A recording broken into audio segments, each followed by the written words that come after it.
नमस्कार प्रेक्षकांनो, सावळ्याची जणू सावली मालिकेच्या आजच्या भागामध्ये आपण पाहणार आहोत की आता पटकन कान्हू ही बाहेर येते आणि म्हणते की अहो तुम्ही इथे काय बसलाय, अप्पूला खूप ताप भरलाय आणि आता लवकर आपल्याला त्याला हॉस्पिटलमध्ये न्यावी लागेल. ते ऐकताच एकनाथराव घाबरतात. एकनाथराव म्हणतात हे बघ कान्हू, तू लगेच आता अप्पूला टॉवेलमध्ये गुंडाळून ठेव आणि ओल्या टॉवेलने त्याचे अंग पूस, तोपर्यंत मी रिक्षा घेऊन येतो. घाईघाईने एकनाथराव आता बाहेर जातात. इकडे आता जयंती ही तिथेच बसलेली असते. कान्हू आता जयंतीला म्हणते की अगं जयंती, तू साऊ बाळाला फोन करतेस का? आपल्याला पैशाची गरज लागेल ना. जयंती आता कान्हूकडे बघते. जयंती आता कान्हूकडे बघते आणि मोबाईल घेऊन येत म्हणते की तुम्हीच लावा सासूबाई तिला फोन. नंबर डायल करत आता जयंती तो फोन कान्हूकडे देते. इकडे आता सावलीचा मोबाईल वाजू लागतो, पण सावली तिचा मोबाईल आता किचनमध्ये टेबलवर विसरून आलेली असते आणि अस्मी तिथे असते. सावलीचा मोबाईल वाजत असताना अस्मी तिथे येते आणि सावलीचा मोबाईल घेऊन कानाला लावते. कान्हू म्हणते की साऊ बाळा, अगं अप्पूला खूप ताप भरलाय, त्याला दवाखान्यात न्यावे लागेल आणि त्यासाठी खूप पैसे लागतील ग. तू करतेस का काहीतरी पैशाची व्यवस्था? अस्मी ते फोन ऐकते आणि ताबडतोब कट करून तो मोबाईल तिथेच टेबलवर फेकून देत तिथून निघून जाते. तर आता फोन कट झालेला बघून इकडे जयंती म्हणते काय म्हटली तुमची साऊबाळ? तर आता कान्हू म्हणते की फोन कट झाला वाटतं, ती काहीच नाही बोलली. जयंती म्हणते की याला काय म्हणतात माहिती आहे ना तुम्हाला? आणि लगेच आता जयंती म्हणते की माझ्या नवऱ्यालाच निस्तरावं लागणार बाई हे आता सगळं. अजून तर पगारही झाला नाही, तेच आता आलं आमच्या माती हा खर्च. इकडे आता सारंगला मोबाईलवर फोन आल्यामुळे सारंग आता बोलण्यासाठी थोडासा बाजूला आलेला असतो आणि तेवढ्यात आता सखदेव हा तिथे येतो. बोलणी झाल्यानंतर आता सारंग म्हणतो की काय झालं दादा? तेव्हा आता सखदेव म्हणतो की एक महत्त्वाचं बोलायचं होतं, बोलू का? आणि सखदेवकडे बघत आता सारंग म्हणतो की बोल ना दादा. सखदेव म्हणतो की तुम्ही आत्ताच आपल्यामध्ये मैत्रीचं नातं आहे असे म्हणालात ना, तेव्हा मैत्रीच्या नात्यानेच मी तुम्हाला सांगतो आपली सावली खूप निष्पाप आहे, तो खूप गुणाची आहे आपली सावली. आणि आता लहानपणापासून आम्हाला असं वेड्या वाकड्या चिरणं कधी शिकवलंच नाही. सावली ही खरंच खूप गुणाची आहे आणि जगन्नाथसोबत कोणतीही हात मिळवणी केलेली नाही आहे आणि कोणताही प्लान केलेला नाही आहे असे आता सखदेव आता सारंगला सांगतो. आणि लगेच आता सखदेव म्हणतो मी विठ्ठलाची आस घेऊन सांगतो आपल्या सावलीला कधी खोटं जमतच नाही आहे आणि ती सगळ्यांचं सहन करते. सखदेव म्हणतो की तुम्ही तिच्याकडून कोणते पुरावे आणावे सांगतात आणि ती कधीच ते पुरावे आणू शकत नाही. सखदेव म्हणतो की आणेल तरी ती कुठून पुरावे, कारण तिला जर काही सिद्धच करायचं नसेल तर मग काय. आणि आता लगेच आता सखदेव म्हणतो या घरात आमच्या साऊचा किती अपमान होतो, वाटेल ते सगळेजण तिला बोलतात पण आमची साऊ बाळ हुची चूक कधी करत नाही. आणि सखदेव म्हणतो तरीसुद्धा ती या घरात टिकून आहे का माहिती आहे का तुम्हाला सारंग सर? आणि लगेच सारंग आता सखदेवकडे बघू लागतो आणि सखदेव म्हणतो की कारण जगन्नाथने तिला सांगितलंय तुमची जी आयुष्य रेषा आहे ना, ती आयुष्यरेषा म्हणजे सावली आहे आणि जगन्नाथजींच्या त्या एका वाक्यामुळे सावली या घरात टिकून आहे. ते ऐकता सारंग म्हणतो की दादा मी तुमच्या भावनांचा आदर करतो आणि माणूस किती जरी खरा असला तरी प्रत्येकाच्या आयुष्यात असा एक प्रसंग येतो की त्या प्रसंगात माणसाला जगासमोर आता स्वतःला सिद्ध करावंच लागतं. आणि त्याच वेळेस आता इकडे सावली ही हार केलेले असताना ते हार आता दरवाजाला लावत असते. गुढीपाडव्याची सावली आता भरजरी साडी घालून सगळी तयारी करत असते आणि इकडे सारंग आता सखदेवला ते सगळं समजावत असतो. आणि त्यानंतर आता सारंग हा सखदेवला म्हणतो की दादा तू काही काळजी करू नको, जे सत्य असेल ना तेच सत्य जगासमोर येईल. आणि त्याच वेळेस इकडे आता बबलू हा किचनमध्ये जातो. तर त्याच वेळेस सावलीचा पुन्हा मोबाईल वाजू लागतो. बबलू तो मोबाईल घेऊन आता लगेच पटकन सावलीकडे येतो आणि म्हणतो की तुमचा मोबाईल किती वेळ वाजत होता आणि बबलू तेथून निघून जातो. मोबाईल बघत आता सावली म्हणते की आईचा फोन. आणि त्यानंतर आता इकडे कान्हू ही अप्पूला घेऊन आता ॲटो रिक्षातून हॉस्पिटलमध्ये जात असते आणि तेवढ्यात आता इकडे सावली बाजूला येऊन कान्हूला फोन लावते. तर कान्हू म्हणते की अगं साऊ बाळ झाली का गं काही हालचाल? सावलीला आता काही समजत नसतं आणि सावली म्हणते की हालचाल म्हणजे?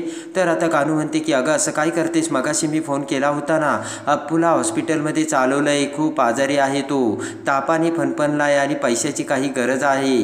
तेव्हा आता पैशाची काही हालचाल झाली का असं मी विचारते. ते ऐकून सावलीला सगळ्यात मोठा धक्का बसलेला असतो आणि आता जयंती मोबाईल घेते आणि म्हणते की माझ्या नवऱ्याला फोन लागत नाही म्हणून हे सगळं काही चाललंय, नाही तर माझा नवरा ना सगळं काही करील आणि भरील पैसे. कान्हू रडतच म्हणते की साऊ बाळा, अगं होईल का गं काहीतरी पैशाचं. तर आता सावली म्हणते की हे बघ आई, तू काहीच काळजी करू नकोस, आत्ता मी माईकडे जाते आणि पैशाची व्यवस्था करते. असे म्हणत सावली फोन ठेवते आणि पटकन आता सावली भैरवीकडे निघालेली असते. आणि त्याच वेळेस अस्मी आता वरून सावलीचं ते बोलणं ऐकते आणि ही पोरगी एवढ्या घाई गडबडीत बाहेर कुठे निघाली असा विचार आता अस्मी करते. अस्मी आता सावलीकडे बघते आणि विचार करते की एवढं काय अर्जंट असेल, ही पोरगी पटकन बाहेर निघून गेली, काही प्लान वगैरे तर नसेल ना हिचा. पटकन आता अस्मीसुद्धा आता एक फोन लावते आणि लगेच आता अस्मीने तिच्या मित्राला मंगेशला फोन लावलेला असतो. आणि आता अस्मी म्हणते की या सावलीवरती तर लक्षच ठेवायला हवं. अस्मी म्हणते मंगेश ऐक ना, सावली आत्ताच बाहेर पडली. अस्मी म्हणते ती कुठे जाते काय करते सगळं तिच्यावर लक्ष ठेव. मंगेश म्हणतो मॅडम तुम्ही काहीच काळजी करू नका, मी सगळं काही लक्ष ठेवतो. आणि लगेच आता अस्मी म्हणते पण हे कुणाला कळता कामा नाही बरं का. तर मंगेश म्हणतो अजिबात नाही. आणि अस्मी फोन ठेवते. आणि इकडे आता सावली तिची पिशवी घेऊन आता बाहेर तुळशी मातेसमोर येते. तुळशी मातेला आता सावली हात जोडते आणि म्हणते की तुळशी माते, पाडवा सोडून या घराचा उंबरठा मला ओलांडायचा नाही, पण माझा नाविलाज आहे आणि या घरातील पाडवा सोडून मला आता बाहेर जावं लागतं, कारण माझ्या माहेरचा प्रश्न आहे, मला माफ कर, असे आता सावली तुळशी मातेला म्हटलेली असते. हा जोडून आता सावली म्हणते की मी माझ्या अप्पूसाठी जाते. तेव्हा तुळशी माते त्याची तू काळजी घे आणि सावली निघून जाते.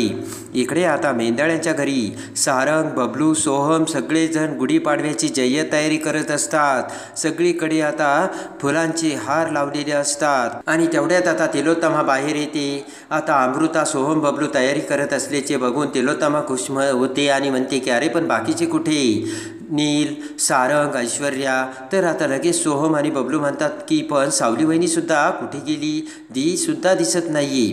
तिलोत्तमा म्हणते की मुद्दामवरून मी त्या पोरीचं नाव नव्हतं घेतलं.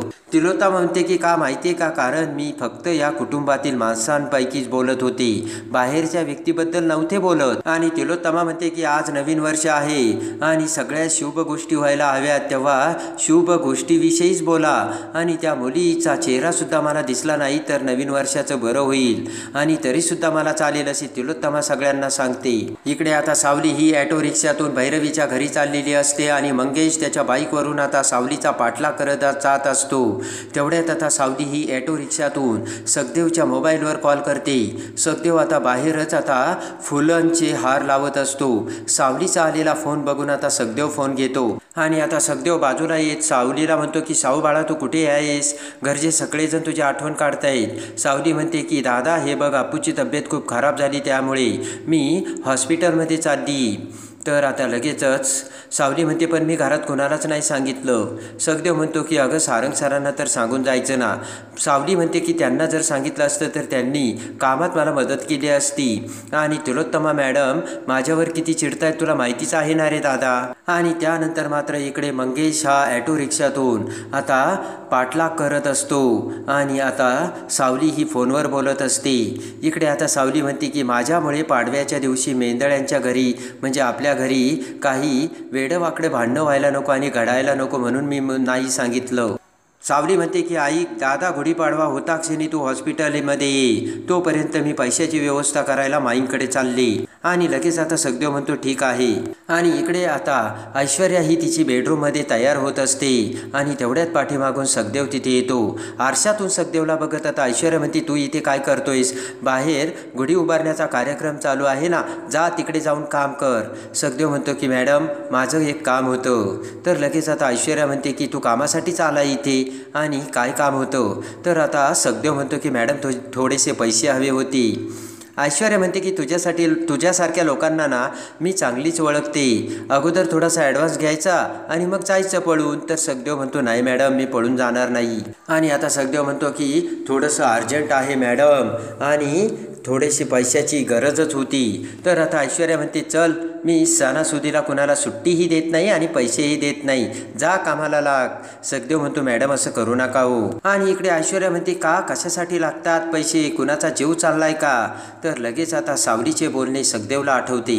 सावलीने सांगितलेले असते की हे बघ, अप्पू आजारी आहे, हे घरात कुणालाही सांगू नको आणि आपल्यामुळे त्या घरात वेडेवाकडे काही घडणार नाही याची आपल्याला काळजी घ्यायला हवी. ते सगळं आता सखदेवला आठवते. सखदेव म्हणतो की मॅडम ते. तर ऐश्वर्या म्हणते, मॅडम ते काय, तुला बोलता येत नाही का, मी तुला काय विचारलं, कशासाठी हवेत पैसे? सखदेव विचार करतो की साऊ बाळा तुम्हाला शपथ का घातली? ऐश्वर्या आता सखदेवकडे बघते आणि म्हणते की काहीच काम नाहीये, तू ड्रामा करतोय म्हणजे, आणि जा कामाला लाग. तर नाविलाजाने सखदेव आता बाहेर जातो.